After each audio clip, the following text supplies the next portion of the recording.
तो क्या हाल चाल है आप सभी का। आशा करते हैं तो लोग बढ़िया से पढ़ाई कर रहे होंगे, क्योंकि आपकी जो है बोर्ड एग्जाम वो नज़दीक आ रहे हैं, ज़्यादा समय नहीं बचा है। तो अच्छे से प्रैक्टिस कर लीजिए और जो भी प्रॉब्लम्स हो पढ़ाई में उनको आप जल्दी से जल्दी सॉल्व कर लीजिए। तो आज जो है आपके बोर्ड एग्जाम के लिए एक इम्पॉर्टेंट क्वेश्चन जो आ सकता है उसको मैं सॉल्व कराने वाला हूँ। तो चलिए कैसे सॉल्व करते हैं जानते हैं इस क्वेश्चन को। देखिए बहुत इंपॉर्टेंट क्वेश्चन है, तो बहुत ही ध्यान से देखना है आपको, और इम्पॉर्टेंट है और इजी भी है। तो ये परिपथ दिया गया है और इसमें क्या क्या ज्ञात करना है हमें, इधर लिखा है कि ए बिंदु ए और बी के बीच हमें इनके बीच में प्रतिरोध निकालना है। फिर परिपथ में धारा कितनी बह रही है उसको निकालना है। फिर ए और बी के बीच में हमें जो है विभवांतर कितना है वो निकालना है। फिर 3 ओम वाले प्रतिरोध के सिरों के बीच यानी यहाँ पर विभवांतर कितना है वो हमें ज्ञात करना है। तो चलिए पहले हम लोग ए और बी के बीच में कुल प्रतिरोध निकाल लेते हैं। अब देखिए यहाँ पर 4 ओम और 2 ओम के जो प्रतिरोध हैं एक ही तार से जुड़े हुए हैं। ये एक ही तार से जुड़े हुए हैं, मतलब ये फिर श्रेणी क्रम में है। इसी तरीके से ये इधर 2 ओम और 1 ओम के दो प्रतिरोध, ये दोनों भी एक ही तार से जुड़े हैं और ये दोनों भी श्रेणी क्रम में है। तो पहले इनको सॉल्व करेंगे, दोनों को दो इनको सॉल्व करके एक बनाइए और इनको भी सॉल्व करके आप एक बनाइए। ठीक है, तो लिखेंगे यहाँ पर कि 4 ओम और 4 ओम कामा 2 ओम के दो प्रतिरोध श्रेणी क्रम में है, श्रेणी क्रम में है।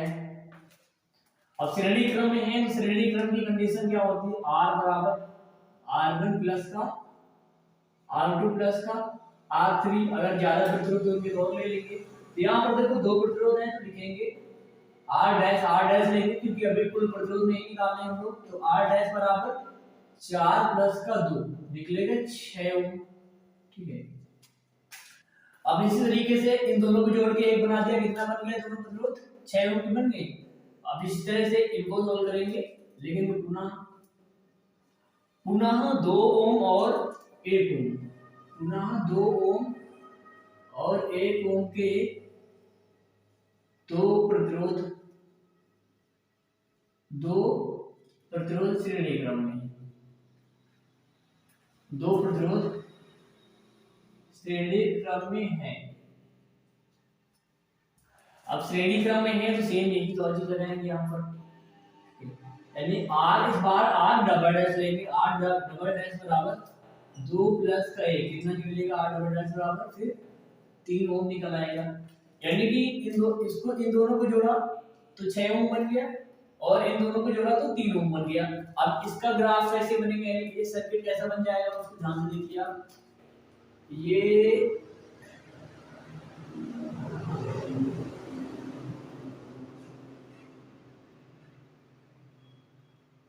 ऐसे बनेगा जा करके और ये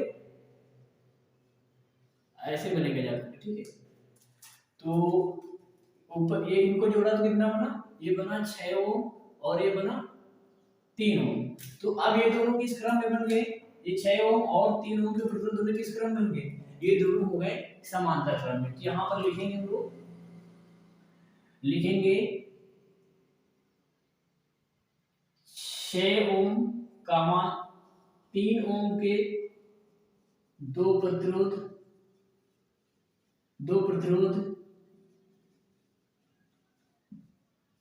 समांतर क्रम में है, दो प्रतिरोध समांतर क्रम में है।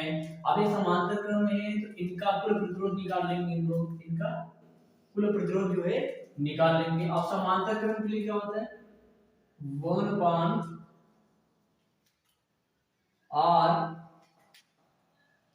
R 3 डैश ले लीजिए हम बराबर 1 समांतर क्रम के लिए 1 R बराबर 1 R1 plus 1 R2 plus 1 R3। ठीक है, तो अब यहीं पर हम लोग मान रखेंगे। तो यहाँ पर अभी कुल प्रतिरोध नहीं निकालते हैं परिपथ का, तो क्या करेंगे, R ट्रिपल डैश लेंगे 1 R ट्रिपल डैश, और तो कितना निकला था पहला प्रतिरोध 6 ओम, और फिर 3 ओम। इनको दोनों को सॉल्व करेंगे, एलसीएम लेंगे, ऊपर बनेगा 1 इधर और प्लस उधर, 2 नीचे, 6 1 8 ट्रिपल डैश 2 1 3 और इसको डिवाइड करेंगे इधर, तो आएगा ये 1/r ट्रिपल डैश इक्वल जो है 1/2। 1 कितना आएगा 2 आएगा, और फिर r ट्रिपल डैश का मान यहाँ से निकल के आएगा 2 ओम। r ट्रिपल डैश बराबर 2 ओम। तो ये जो 2 ओम है ये a और b के क्या है, मध्य प्रतिरोध है, यानी पहला क्वेश्चन सॉल्व हो गया। अभी तो a और b के बीच ये 2 ओम प्रतिरोध निकला है, अभी परिपथ का कुल प्रतिरोध कितना है वो निकालेंगे। तो उसको निकालने के लिए ध्यान से देखना, इन सभी को जोड़ दिया तो कितना बन गया 2 ओम। तो ये 2 ओम और ये 3 ओम किस क्रम में बन जाएगा, श्रेणी क्रम में। किस क्रम बन जाएगा, श्रेणी क्रम में। तो यहाँ पर लिखेंगे कि 2 ओम और 3 ओम के दो प्रतिरोध श्रेणी क्रम में है, श्रेणी क्रम में है। अतः क्या निकालना है, परिपथ का कुल प्रतिरोध R बराबर 2 + 3 बराबर 5 ओम। परिपथ का कुल प्रतिरोध कितना निकला 5 ओम, और A और B के बीच कुल प्रतिरोध कितना निकला 2 ओम। पहला क्वेश्चन सॉल्व हुआ। अब दूसरा क्वेश्चन हम लोग सॉल्व करते हैं। दूसरे क्वेश्चन पूछ रहे हैं परिपथ में धारा कितनी वो निकालना है। तो दूसरा क्वेश्चन इधर सॉल्व करेंगे। धारा होता है I बराबर V/R, फार्मूला होता है। अब धारा निकालनी है तो I बराबर V, यानी V का मान कितना दिया है, क्वेश्चन में दिया है 10 वोल्ट। कितना दिया है 10 वोल्ट। परिपथ ध्यान रखेंगे 10, और परिपथ R क्या है, R यहाँ पर कुल प्रतिरोध रखना है परिपथ का। तो कुल प्रतिरोध कितना निकला 5 ओम। तो I बराबर कितना हो जाएगा 5 के 5 दूनी 10, यानी कि 2 एम्पियर। कितना हो जाएगा 2 एम्पियर हो जाएगा। 2